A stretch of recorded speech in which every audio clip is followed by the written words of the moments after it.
त्यांच्या जीवनातील एक महत्वपूर्ण अशी घटना लॉर्ड्स क्रमांक 13 आपणासमोर सादर करत आहे.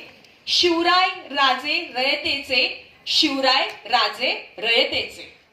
नमस्कार मंडळी, तोच मी वरच्या आईचा टिंब मंडळाचा कार्यकर्ता, तुमचा लाडका सखाराम म्हणजे सखा द फ्रेंड. नमस्कार मंडळी, मीच तो वरच्या आईचा आवडता मंडळाचा सदा सदाशिव. नमस्कार मंडळी, मी वाटेल त्या आईचा जमेल त्या मंडळाचा, ज्याची हुशारी नाही संपत असा मी गणपत. यंदाच्या देवकात आम्ही बसवतोय महाराजांवरचं नाटक. चला मग प्रॅक्टिसला सुरुवात करू. स्वराज्याचं तोरण, शाहिस्ते खानाची फजिती, अफजल खानाचा वध, कोंढाण्यावर स्वारी आणि बादशाच्या हातावर तुरी यासारख्या एका जड एकलता मांडायच्या की झालं. आमचा इतिहास तर सगळ्यांना तोंडपाठ आहे काय, म्हणून कशाला पाहिजे स्क्रिप्ट? अरे भारताचा इतिहास तर तुम्हाला तोंडपाठच असेल. हो पण महाराजांचा इतिहास तर सगळ्यांना तोंडपाठ आहे. अरे पण चौथीच्या पुस्तकात हेच तर शिकलो आपण. पण चौथीच्या पुस्तकात मावेल एवढा महाराजांचा इतिहास नव्हे तर त्या पलीकडे खूप मोठा आहे. सांग की मग आम्हाला पण.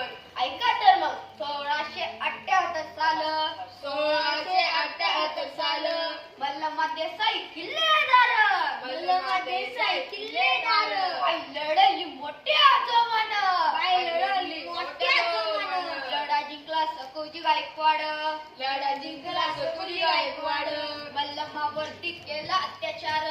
मल्लमावरती केला अत्याचार. दरबारात आणलं रागानं.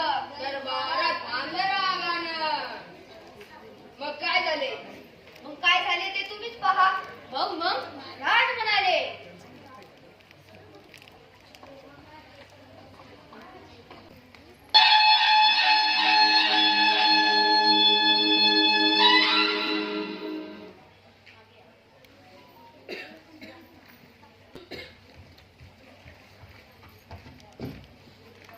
अगोदर बेळा सोड त्यांच्या.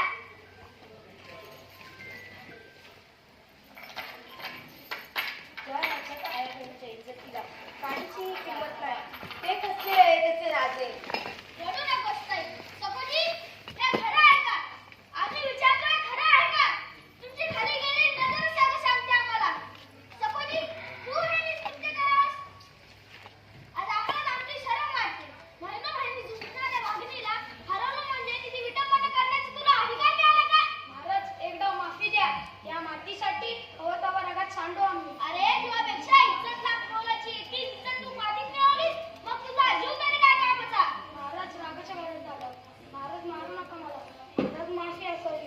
एवढे बारी सोडा. बायका पोरं उपाशी नसतील. माफी असावी महाराज, माफी असावी. हंबीरराव. जी महाराज. सखुजी, तुझ्या नजरांनी परिस्थितीचा हुशार धरला. बेचिराग कराय तुझा आणि वेलनोडीच्या अंडर कोठडी सडक ठेवा याला. जशी आज्ञा महाराज.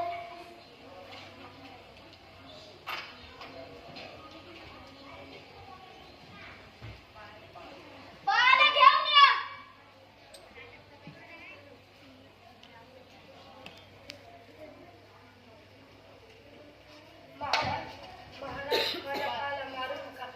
हे सृष्टी माझा जीव घ्या. महाराज, माझ्या बाळाला मारू नका. महाराज मारू नका. तुम्ही मला बहिणीसारख्या, तर हा बाळ माझा भाचा झाला ना. पहिल्यांदा मी माझ्या भाच्याला भेटतो. काहीतरी दिलं पाहिजे ना ताईला. बाळाच्या दूध भातासाठी जिंकलेली गडी देतोय आणि आजूबाजूचा देश तुम्हाला चोळी घालून जाईल. महाराज, मला वाटले तुम्ही आमचे शत्रू आहात, तर तुमचं काही आभाळापेक्षाही मोठे आहे. जीवाजीव असेपर्यंत विसरणार नाही महाराज. बघितलं ना ताई, कसे होते माझे राजे.